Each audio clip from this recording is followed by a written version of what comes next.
Good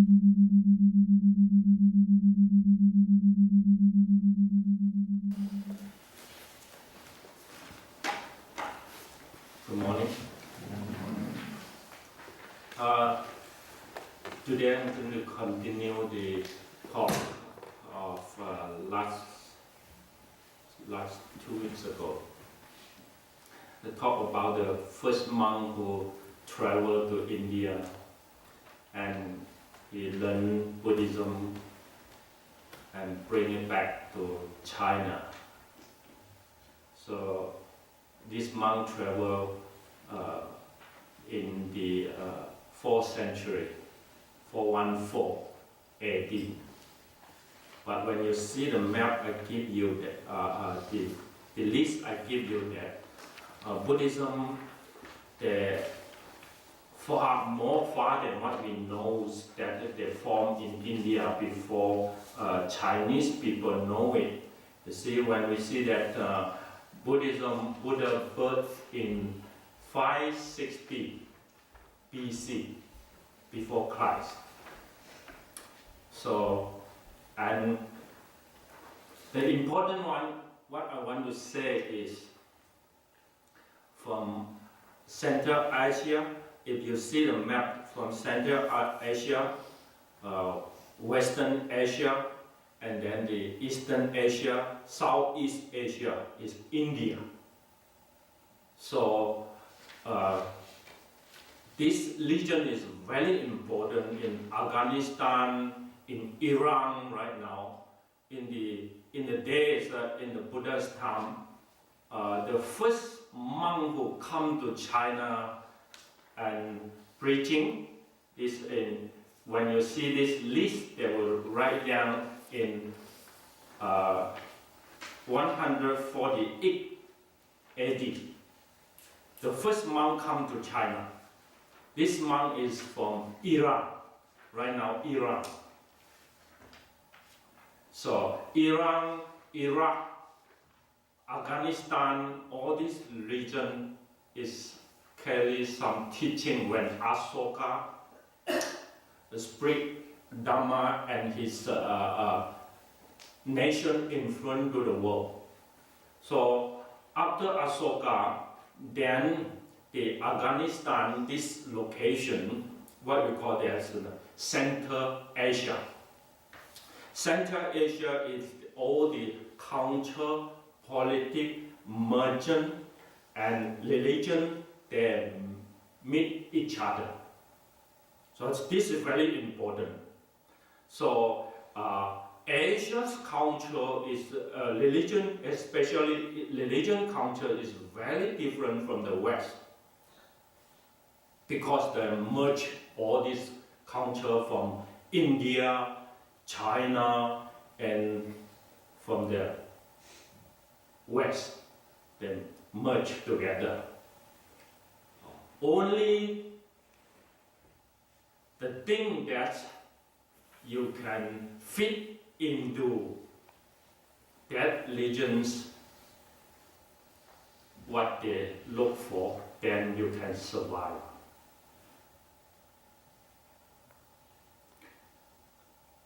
Buddhism is a very different religion what we know by the West. Until recently, slowly they discover. And when Faxian traveled to India, first thing is he's thinking about all the scholar or the monastic that form in China very loose. What their daily life is not according to the assembly, what writing by the translate to China. So that is the order, the principle is not being translated and shown into Chinese people. So this is make Faxian have little bit think about how to have the best organization or assembly carry the teaching to China according to the founder. So he traveled to India as a first overseas student. First overseas student going to India and study, do all the translation and bring it back. So the purpose of Fashion to India, I can just simply quote it into three important things. One is study and search for the resources, bring it back. This is the first one. The second one is pilgrimage. He traveled around all the famous places, monastery, meet the famous guy, what we call that, the noble monk, learn their experience. This is the second one. The third one is called research. This monk is very special. He record everything he knows, and he has very sharp mind of observation. So he see things in all India, and he write down all this what he saw and bring it back to China. Because of his writing, influence to the late like Tang Xuanzhuang, Yi Jing, all the overseas students to India look to his as a sample of travel. Because 10 of them travel to India, only one come back. The other give up or die on the way. Or too old cannot come back. Only 2 people reach into India and do all this research, study, and one is too old. He said that in order to go back, too old, I can't make it. So he stay in India and never come back. So only one man carry the resources come back. And India, when they want to know the 5th centuries, all the history in Afghanistan, come to Sri Lanka, only his resources can bring the reality, because Indian, they do not have any record, they do not, just do any historical record in India. India is not that kind of personality. So here is something that I want to share with you. What I studied the writing of Foguji Faxian's writing. He mentioned 2 things very important. One is the what we call that the profound meaning of Buddhism, who have wisdom to see it and learn, practice, become an example. This is the core or the center teaching or spiritual in Buddhism. It's all the high priest, what we call that in Western. In Buddhism, we say that the noble personality. Yeah, really know what is Buddhism and experience what is their practice.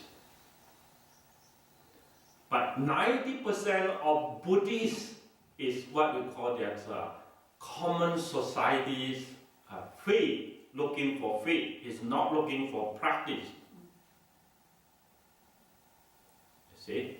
So in the all this region from the Jiru come to China, this region, because of Faxian pilgrim, he traveled more than 30 countries. So all these small countries, what kind of faith they have, what kind of society, culture, how they perform Buddhism, how they pray, worship, how they practice, they do all this record.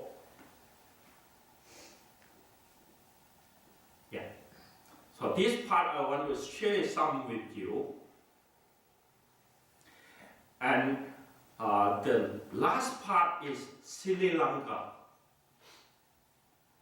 So in 5th century, when Fashion get all this resource, want to carry it, bring it back to China. So they, because of the what he traveled from the road is not good for travel back. So he searched for the sea, from the sea, travel back. So he stopped in Sri Lanka and stayed 2 years. He do all the record what he saw and all the temple he received and then the resources he search and bring it back. So he bring back that kind of resources is the 5th century. What Buddhism is a very, what we call that. They're just popular in that century. So we bring the resources back. And because of him, from the years of 4 to 8, he back to China. And then from there on, 430, Sri Lanka king sent ambassador and 4 monks to China. They start to have nation-to-nation friendship, partnership, start from there on.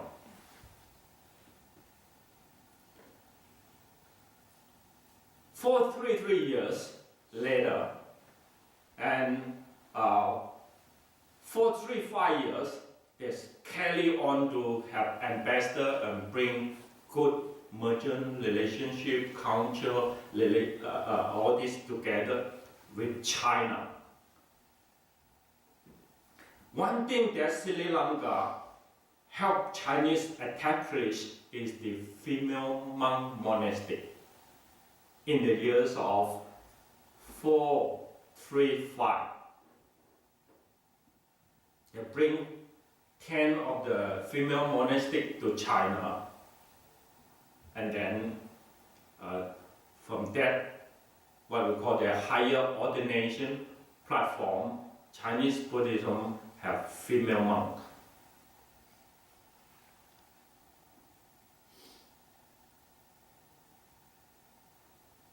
And carry on process until today, we have female monks. Other regions, the female monks, because of the environment, many other reasons, female monks not being protected, easy for them to survive, to die out. So Sri Lanka is in this century, 20th century, the late, maybe 50 years ago, 40 years ago,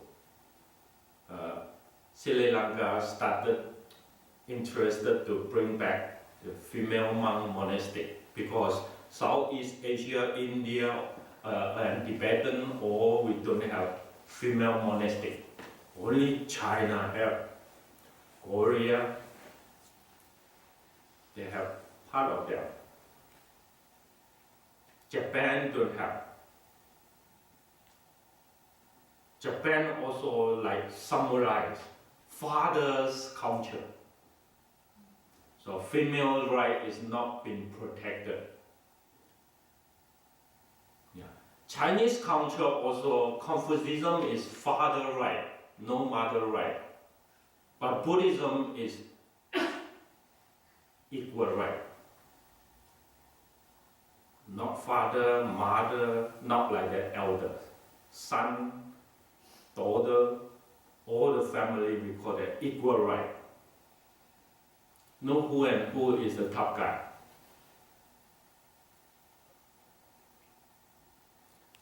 You are compassionate, you have wisdom, you are master. That is in Buddhism. We talk about freedom. We talk about equal in the practice.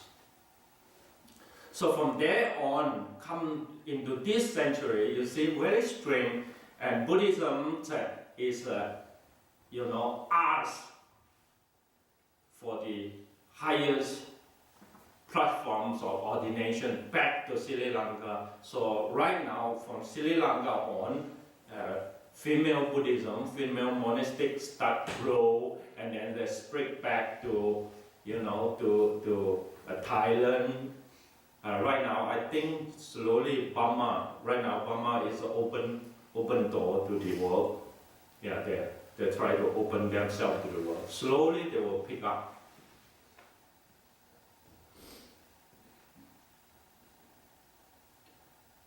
So female right is very important because of in the religion, I think more than 60% of the supporter is female. Male is not too many of them involved into religions or into spiritual practice. They are more concerned about daily life, living like that, responsible of the family, but not much in their own spiritual practice, or become involved into the service. At least I know in Buddhism.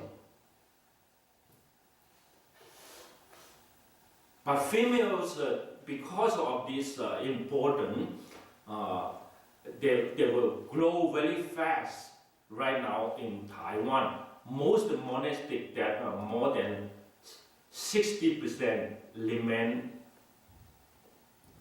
in the assembly serve is female.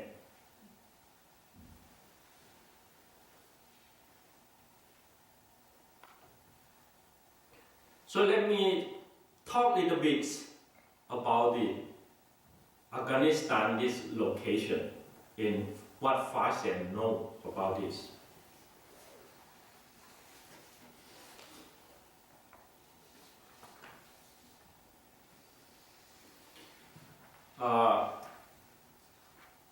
Other than bring all this scripture back to China and translate it into Chinese language, this is very important. Only for very few people, they are more spiritual and they are quite good educated. They like to search the theories, the practice, and how to experience the teaching. This may be only 10% of it. The 90% is when they have time, when there is what we call the ceremony, party, then they come to monastery, come to the temple. Other time they're busy. I'm too busy. You call them right now. I call for support. Oh, I need some money. Can you donate money? Oh, no problem. I will send you a check. When you can you come? When we have a talk, we have ritual. Oh, I'm busy. My schedule is tight. Okay? People always like that. So 90% of the Buddhist population in northern India, what they are doing. Here is something that Fashion is writing. So when you see in the map that they call Kandara, Fashion, they travel into northern India. The first, what they saw the Buddha's statue, that Afghanistan in the cave there, many years ago they've been bombed, right now been destroyed. That one. That one is not the Fashion he saw. That one is recorded by Tang Xianzhang, the 7th century. Tang Xianzhang recorded the cave that the Buddha already formed. That image of the statue already formed there, but right now gone. Afghanistan people, they don't know this is for their ancestors' treasure. They bomb it. Faxian, he saw one is, he said, 80 feet tall.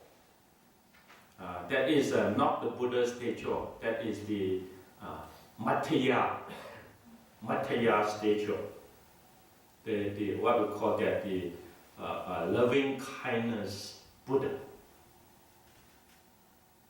Yeah. So that is some teaching, and most of the practice, in that time they're already chanting the name and use the beat. No? What we call it?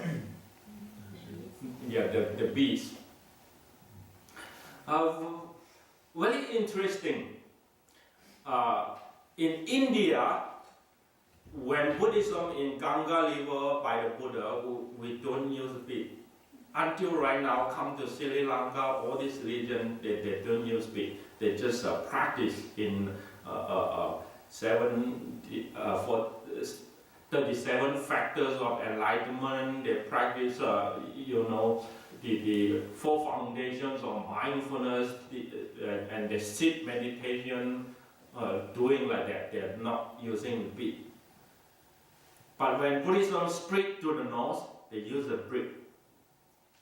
All this culture is from the West, Europe, Greek, Rome, from that region come. So they merge together, and they form a new ways of practice. And Pure Land also come from there. Faxian record in the country called, this country, the name is called Julalapa.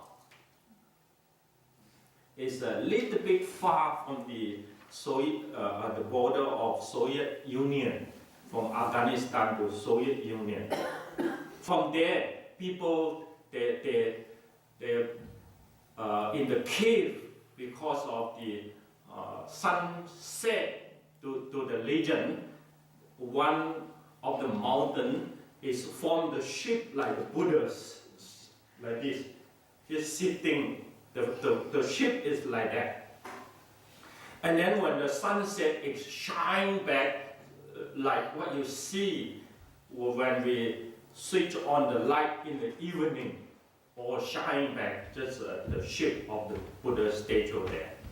So people is worshipping like that, do the worshipping, and then they use that image as a meditation object to practice. Yeah, they form kinds of practice like that. That is a start. When this experience Faxian bring back to China, from there on, Chinese Buddhism is interested about Pure Land.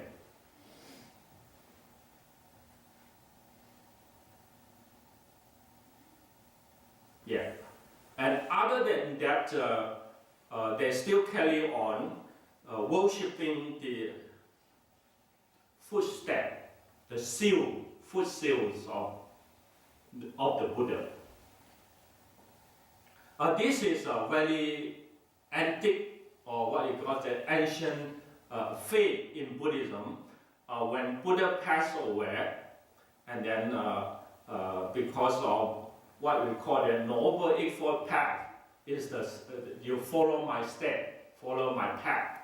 So you have 2 feet on step on the floor, and they have 2 seals. Yeah.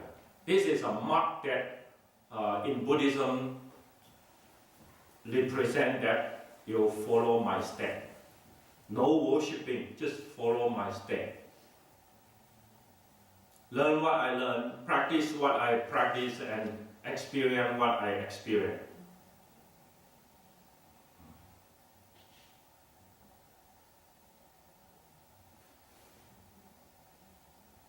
in society, people is very confused, not easy to understand this kind of message. That only can follow more an example, make it into exercise, a walk. So it become worshipping the seal of the footstep. So this, even though right now in Sri Lanka, Thailand, and in China, Tibet, they still carry on the footstep seal.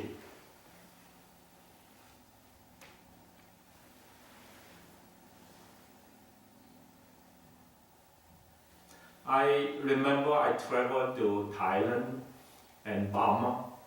It have two places very, very famous. All the pilgrims come and do worship and ceremony. One in the what called it, Salakpuri in Thailand. You know the earth, the sea will change when the sea, all this, what we call the slab changing, so that the sea come to become mountain. And then, because of many thousand years in the water, some soft sand, when it's come to dry land, so it will dry out on the sand on. They have to seal like footsteps. Right now, that place still very famous because of this natural phenomenon. Buddhists, they search for land or practice. They found it and then they stay there and build a small shape practice. Later on, 100 years going on, it became a very famous monastery. So if you have two seal like that, then you don't have to worry about food. People will come. Yeah. And when I travel to there, you just are free to have every support. You just stay and practice there. You don't have to worry.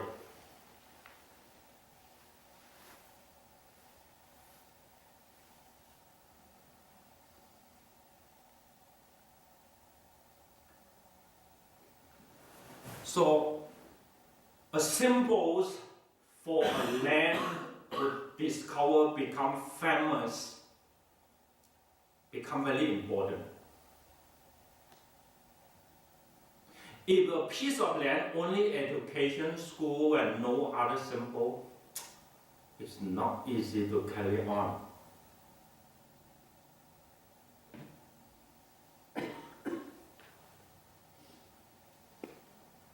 So, in that times, Western culture come, Southeast Asian India culture come, they meet in that crossroad in the religion there. A lot of practice that is very different from India. It's more into what people look for, and Buddhism just fulfill their need more than they go to higher practice. So in the pilgrims of fast ended, do all this record how Buddhism changing in that region, and people accept it in that way in order Buddhism can carry on.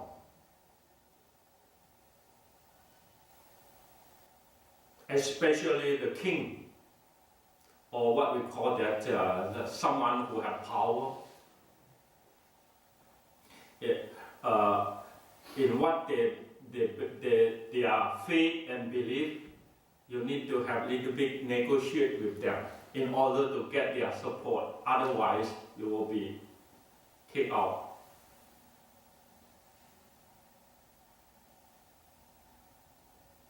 So Buddhism's survival until today is more freedom. We are not too much, disturbed by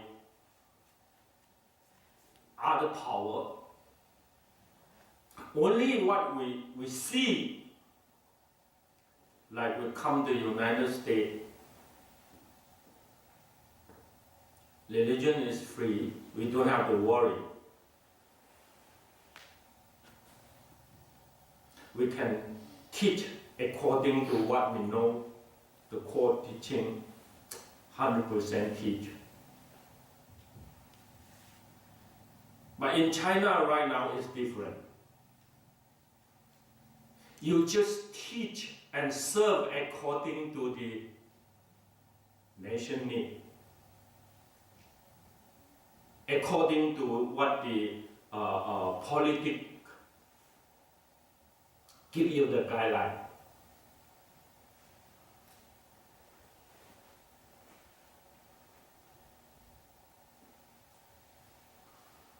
So here is something that when Faxian tell the story, they put it into two. One is 10% of the high educate and spirit Buddhism, and 90% is what we call the Buddhist faith.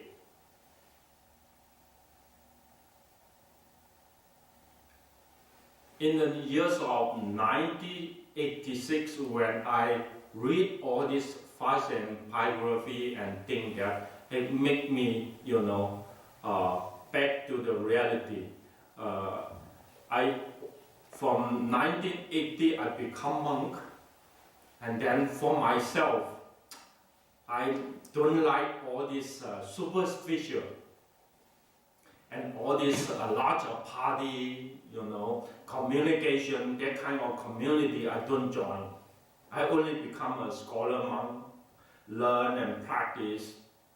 In what I know is my faith is very pure teaching. But the pure teaching is not easy supported by, most member because you're too high key. And you don't serve them what they need. You see? After I learned it, one day I suddenly enlightened. I say, Buddhism is, tell the monk you need to benefit to others and solve their suffering, even those short times, temporarily, you can help them to do something better than too high key, than denied to accept you.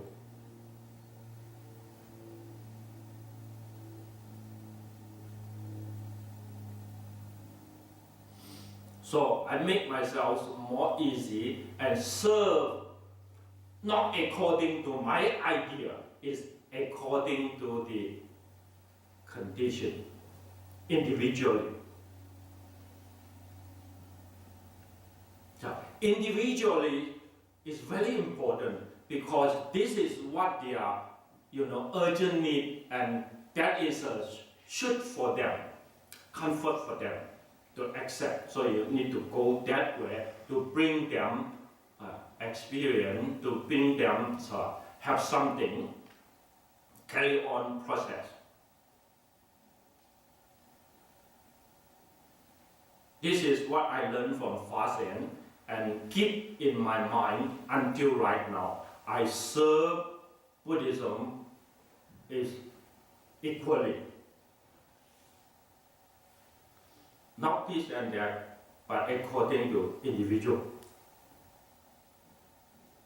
So it made me as a foreign monk come to this country and come to a religion. For our religion in here, only 5% of the income can support our daily living and develop. Only 5% from this region.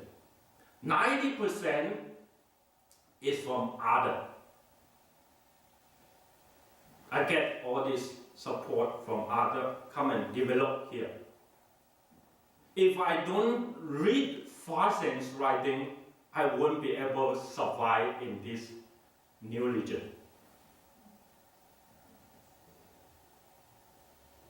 But Farsian is never come to the society. He is an educated monk and scholar monk in his life, never come to much activity in the society. But his influence is very deep until into today's world because of his writing, because of his translation.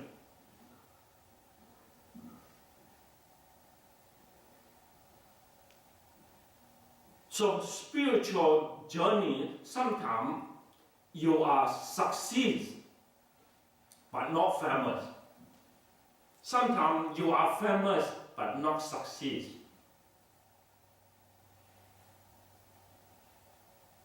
So for me to learn his life, lastly, what I want to say is, his life is very lonely. Lonely until nobody wants to travel with him because of that kind of hardship and danger. And when they come back to China, already 78 years old, and what we call it, the politician, the governor, invite him to stay together. He said no. After the Panza, or what you call that, the retreat, winter retreat, 3 months, and then he just disappeared and back to a monastery and organize the translation group team and start the translation until 82 years he passed away. He never meet the world, not by his book and translation. No one knows this monk. For a monk that's so quiet and the life gone,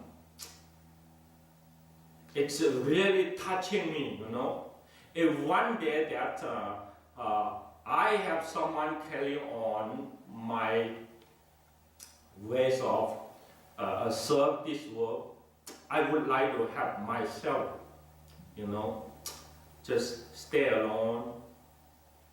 I already test 2 years here. I can stay in a container, 6 by 9, 16 by 9 long trailer. I can stay there. I think about if I can give me 10 years or 20 years, I can stay in a room. I don't have to contact to the world. I have that kind of faith and experience. Life is very easy if you know how to use your mindfulness, contact as a simple thing that don't let it have a lot of going on. Life is simple. So a simple life is a joyful life, as Farsian what he put his life. Thank you.